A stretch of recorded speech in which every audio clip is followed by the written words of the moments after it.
Hey everybody. Uh how are you guys doing? We have game 2 of Hclat versus Blightbringer. Let me swap them because I'm pretty sure they were on other sides last time.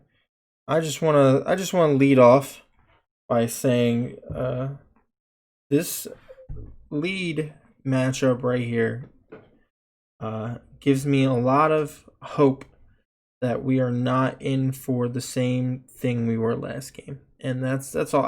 At this point, I'll take 200 turns, man. Take 200 and give me another 200. Please, please, let's not do that. Okay. T-Tar, Salaman's lead, 2 offensive Pokemon. So obviously, this is probably another Crunch Pursuit Fire Blast, and this is probably like Fat Men's. Just how the way things are going. Now, hopefully, that's just like a CB lead. Coming in with a brick break, usually what they do.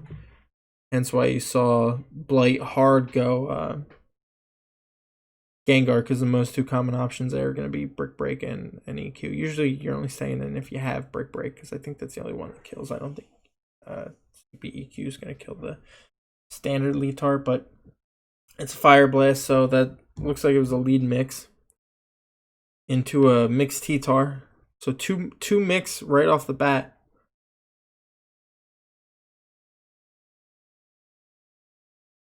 Dead Skarmory very early on. So things going really well for Hclat. He was able to ding the Gengar with the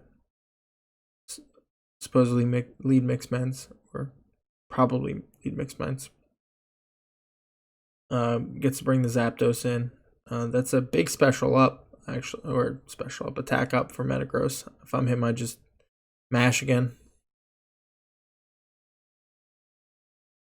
And it works out.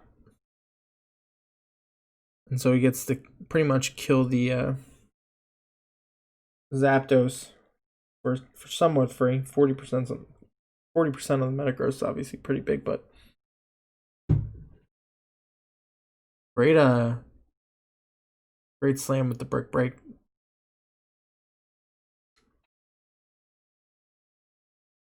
Into the HB grass. Nice cool little mix men's lead.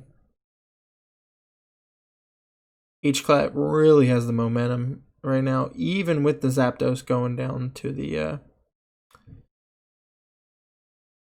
Metagross for effectively free. That's a Focus Punch Gengar, which is really cool. It's probably hoping to ding the T-Tar there, obviously.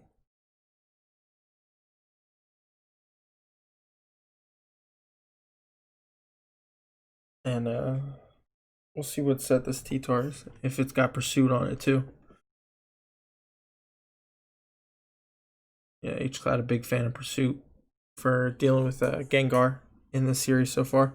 Obviously, this one is more for offensive purposes, because I guess he just doesn't like dealing with Gengar. Not a lot of offensive teams do like dealing with Gengar. He gets the attack up again. We'll see if it's relevant. That Fire Blast did a lot to the Gengar, so we'll see if it just kills from there anyway. He doesn't even risk. He probably ran the calc and probably did. Yeah, that thing is doing a lot. Looks like that's hard on the special attack with the brick break, probably EV'd for whatever it needs on Blissey. I don't think you ever are going to 2H KO if you're dumping a ton in a special attack. So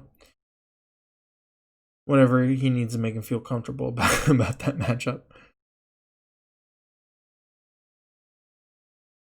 You can probably just like, no, what's that? You can probably just boom at this point. Who even cares? He's so far ahead.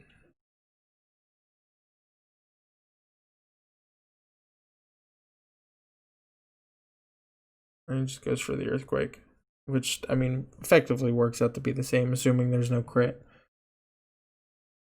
And Blada ends up booming on the Wax himself. And then he's ending with double electric. Boogie woogie woogie. Not much to say about this game, just because it's kind of been a momentum-based game. It's fallen a bit downhill, and he gets to just clean up with the Metagross. That should be it. EQ the Jolt, and that's game. That was pretty. That was after game one. That was just the most straightforward thing in the world. There was really weren't many predictions. Both players went kind of clicker for a game. They clicked the button that the opponent was weak to. The best play was actually probably early on, just turn one, the Fire Blast into the Gengar. Huge. Probably trying to actually catch like a Skarmory, but that worked out. Made it so Pursuit easy clean the Gengar. Even with the Zapdos going down to a bit of luck, it wasn't really a problem. Mence was really good in this matchup for him. Like the mixed Mence, after catching that Fire Blast, it was great. I mean, Blight didn't really have any sort of answer to it, and he didn't have any of his own really attackers, and he never really got. Well, obviously he had his own attackers, but he never really was able to gain momentum, like getting the Zapdos in for free, getting the Jolteon in for free, and then throwing off Thunderbolts into a team whose best answer for Thunderbolts is kind of just the lax, and you have the Gross for the lax, and then force that down, and then you're back to throwing out Thunder Waves. That's kind of what a game looks like where Blightbringer wins, and it kind of relies on him maintaining momentum with his double electrics. Obviously, we don't know what's in the back. I don't know if he ever revealed it. He probably told someone for stats, so we don't know if that would have just handled the double electric core pretty well. Doubtful on that sort of team. This sort of team Hclat brought typically isn't going to deal with these two guys great. That's what the lax is for. So, but once the one wears it down, and you have both, and you have the Gross to keep switching in on it, that's kind of your win con in this matchup. But Hclat kind of took momentum early with the mixed Mence and was able to just pivot that into kind of an easy win and then an easy cleanup with the Agiligros. So this entire game, 20 turns. Only a nice clean 404 turns shorter than the last one. So let's keep that going. Let's get two quick games in to end, and then game one will forever be my magnum opus. All right. Anyway, we're 1-1. Two completely opposite games, and then maybe game three will be somewhere in the middle. All right.